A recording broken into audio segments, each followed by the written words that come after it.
Hello students, today we are going to start chapter number 5 Democratic Resurgence लोकतांत्रिक पुनरुत्थान। ये जो चैप्टर है आपकी न्यू सिलेबस में न्यू एडिट चैप्टर है, नया चैप्टर ऐड किया गया है। तो हम इसके बारे में स्टडी करेंगे। हमने लास्ट चैप्टर में पढ़ा था कि 1952 से लेकर 1967 तक कांग्रेस का डोमिनेंस रहा। And in 97 Lok Sabha election in 1971 में भी कांग्रेस जो है वो विनर रही, विजयी रही। तो let us study. After the election of Lok Sabha in 1971 Shrimati Indira Gandhi emerged as a towering leader with huge popularity कि 1971 के इलेक्शन के बाद श्रीमती इंदिरा गांधी एक बड़ी कदावर नेता के रूप में, कदावर और लोकप्रिय नेता के रूप में उभरी। In the election of 1971 Congress gave the slogan गरीबी हटाओ, कि कांग्रेस का जो नारा था वो गरीबी हटाओ, रिमूव पॉवर्टी, गरीबी हटाओ का नारा दिया। 1971 का इलेक्शन में कांग्रेस का जो नारा था, कांग्रेस का स्लोगन था गरीबी हटाओ था। But economic conditions of the country did not improve, लेकिन चुनाव के बाद देश की अर्थव्यवस्था में कोई सुधार ना हुआ। इसके क्या कारण रहे? The Bangladesh crisis had put a very heavy strain on the Indian economy. जब पाकिस्तान और बांग्लादेश के कॉन्फ्लिक्ट के बीच में इंडिया ने इंटरफेयर किया और बांग्लादेश की इंडिपेंडेंट होने में सहायता की, जिसकी वजह से इंडिया पाकिस्तान वॉर भी हुआ, उसकी वजह से इंडिया की इकोनॉमी डगमगा गई। वॉर विद पाकिस्तान और Bangladesh issue, Bangladesh became an independent country, और इंडिया और पाकिस्तान के बीच वॉर हुआ बांग्लादेश के इशू पर, और बांग्लादेश आज़ाद हुआ। The US dropped all aid to India, और यूएस ने इंडिया को सभी एड्स देनी, सहायता प्रदान करनी बंद कर दी। Oil prices increased in international market, and this led to an all-round increase in prices of commodities. कि इंटरनेशनल मार्केट में, अंतर्राष्ट्रीय बाज़ार में तेल की कीमतें आसमान छूने लगी, और जिसकी वजह से जो असेंशियल गुड्स की कीमत है वो बढ़ गई, महंगाई बहुत ज़्यादा बढ़ गई। और उसके साथ साथ क्या हुआ, अब इंदिरा गांधी ने तो गरीबी हटाओ का नारा दिया, लेकिन मॉनसून फेल्ड इन 1962-1973, 1972-73 के वर्ष में मॉनसून फेल हुई, बारिश नहीं हुई। Food grains output declined bye 8%, और जिससे फसल उत्पादन में भारी कमी आई। डिससेटिस्फैक्शन अमंग द मासेस, और जिसके कारण एक तो कीमतें बड़ी बढ़ रही थी, दूसरा मॉनसून फेल होने की वजह से क्रॉप फेलियर हो गया, क्रॉप फेलियर की वजह से महंगाई बढ़ी, और जनता त्राही त्राही कर उठी, जनता में हाहाकार हो गया, असंतोष फैल गया। और साथ में क्या हुआ कि student unrest, popular protest against government, और बिहार के स्टूडेंट्स ने छात्रावास यानी हॉस्टल की जो उनकी मेस की फ़ीस बढ़ाई गई, हॉस्टल की छात्रावास की फ़ीस बढ़ाई गई, तो छात्रों ने क्या कर दिया, हड़ताल कर दी, एक प्रोटेस्ट कर दिया। इन January 1974, students in Gujarat started agitation against the rising prices, corruption in high offices, etc. और जनवरी 1974 में गुजरात के स्टूडेंट्स ने भी राइजिंग प्राइसेस के अगेंस्ट, यानी बढ़ती महंगाई के अगेंस्ट, करप्शन, बढ़ते भ्रष्टाचार के अगेंस्ट क्या कर दिया, विद्रोह कर दिया, यानी प्रोटेस्ट कर दिया। In March 1974, students in Bihar started agitation against rising prices, food shortage, unemployment, corruption. यानी कि जो लोग कांग्रेस के रूल से, इंदिरा गांधी के रूल से खुश नहीं थे, और उन्होंने जो बिहार के स्टूडेंट्स की बात मैं कर रही हूँ, मार्च 1974 में बिहार के स्टूडेंट्स ने, यानी कि हॉस्टल की फ़ीस बढ़ाई गई, तो बिहार के स्टूडेंट्स ने प्रोटेस्ट कर दिया। और उनका जो प्रोटेस्ट था भोजन की कमी, फूड शॉर्टेज, अनएम्प्लॉयमेंट, बेरोज़गारी और भ्रष्टाचार के खिलाफ था। Jayaprakash Narayan led the movement and gave a call for total revolution. 1974 में लोकनायक जयप्रकाश नारायण ने इस यानी स्टूडेंट प्रोटेस्ट का, जो स्टूडेंट मूवमेंट था, बिहार मूवमेंट का नेतृत्व किया। और उसके बारे में हम स्टडी करेंगे। लोकनायक Jayaprakash Narayan.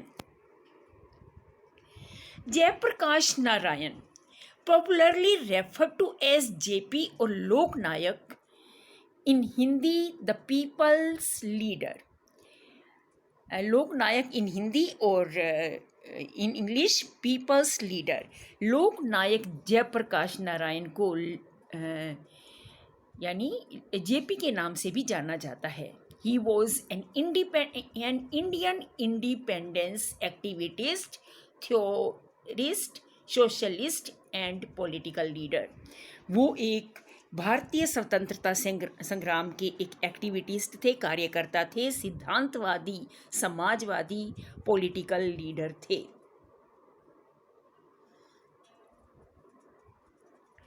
He was also known as the hero of Quit India movement. उन्होंने भारत छोड़ो आंदोलन में भी महत्वपूर्ण भूमिका निभाई। He is remembered for leading the mid-1960s opposition against Prime Minister Indira Gandhi, for whose overthrow he had called for a total revolution.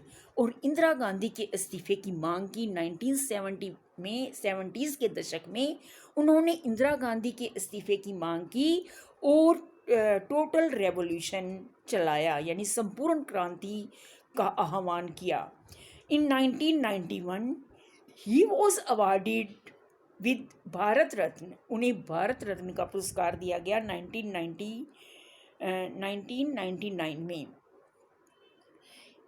India's highest civilian award in recognition for his social work. उनके समाज सेवी कार्यों के लिए उन्हें 1999 में भारत रत्न पुरस्कार से नवाजा गया।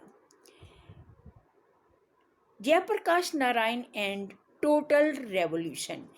लोकनायक जयप्रकाश नारायण ने टोटल रेवोल्यूशन चलाया कि उन्होंने जब बिहार क्रांति यानी कि बिहार मूवमेंट से स्टार्ट की, बिहार के जो स्टूडेंट्स ने आंदोलन चलाया, तो उन्होंने जयप्रकाश नारायण को उसके नेतृत्व के लिए बुलाया। और लोकनायक जयप्रकाश नारायण ने न केवल बिहार आंदोलन का नेतृत्व किया, बल्कि इंदिरा गांधी के खिलाफ एक संपूर्ण क्रांति शुरू कर दी। Jayaprakash Narayan is known for 3 key contributions: fight against corruption, principle of communitarian socialism, and champion of total revolution. Jayaprakash Narayan को 3 प्रमुख योगदान के लिए जाना जाता है। एक तो भ्रष्टाचार के विरुद्ध संघर्ष, सामुदायिक समाजवाद का सिद्धांत और समग्र क्रांति के प्रवर्तक के रूप में उन्हें जाना जाता है। Jayaprakash Narayan was first leader in post-independence India who undertook a tirade against corruption through the participation of youth, particularly in Gujarat and Bihar, Gujarat और बिहार में। भारत में जयप्रकाश नारायण ही ऐसे प्रथम नेता थे जिन्होंने मुख्यतः गुजरात और बिहार के युवा सहभागिता के द्वारा युवा लोगों की सहायता से भ्रष्टाचार के विरुद्ध एक महत्वपूर्ण अभियान आरंभ किया। He advocated the office of Lokpal against corruption. उन्होंने भ्रष्टाचार के विरुद्ध लोकपाल संस्था के पक्ष का समर्थन किया।